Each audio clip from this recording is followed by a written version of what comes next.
श्री स्वामी समर्थ. आजची कथा. ब्राह्मणाचे दारिद्र्य श्री गुरुकृपेने गेले. स्वामी समर्थ हे दत्तगुरु यांचा तिसरा अवतार होय. त्यांनी अनेक भक्तांवर कृपा केली. त्यापैकी एक आहे आजच्या गोष्टीतील गरीब ब्राह्मण. चला तर गोष्टीला सुरुवात करूया. श्री गुरु भिलवडीहून कुरवपूर या क्षेत्री आले. कुरवपूरला पंचगंगा आणि कृष्णा यांचा संगम आहे. श्री गुरु नित्य दुपारी अमरपुरात भिक्षेसाठी जात असत आणि खऱ्या भक्तांवर कृपा करत असत. या अमरपुरात एक गरीब ब्राह्मण राहत होता. तो प्रतिदिनी गावात भिक्षा मागत असे. जे मिळेल त्यात आनंदाने राहत असे. दारी येणाऱ्या अतिथींची तो पूजा करत त्यांना घरात जे असेल त्याची भिक्षा वाढत असे.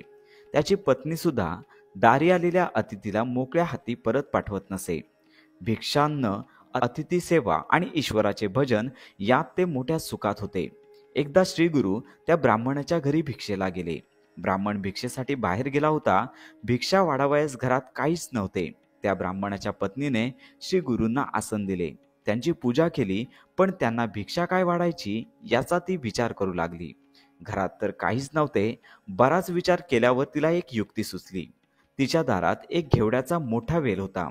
त्याला पुष्कळ शेंगा आल्या होत्या. त्या ब्राह्मणाच्या बायकोने त्या शेंगा काढल्या, त्याची भाजी केली आणि ती श्रीगुरूंना वाढली. श्री गुरु प्रसन्न झाले. तुझे दारिद्र्य गेले असा आशीर्वाद तिला दिला आणि परत जाताना त्यांनी घेवड्याचे मूळ कापून टाकले. श्री गुरूंनी घेवड्याचे मूळ कापलेले पाहून ती बाई दुःखी झाली, रडू लागली. थोड्या वेळाने ब्राह्मण घरी परत आला.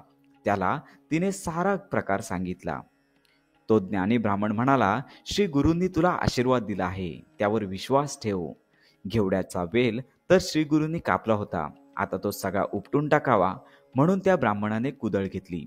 घेवड्याचे मूळ उकरून काढण्यास त्याने प्रारंभ केला आणि काय आश्चर्य, त्या वेलाचे मूळ उकरताच त्या ब्राह्मणाला धनाचा एक हंडा सापडला. ते पाहून त्या दोघांनाही फार आनंद झाला. ते दोघे गुरूंकडे गेले, त्यांची पूजा केली आणि घडलेली सारी गोष्ट त्यांना सांगितली.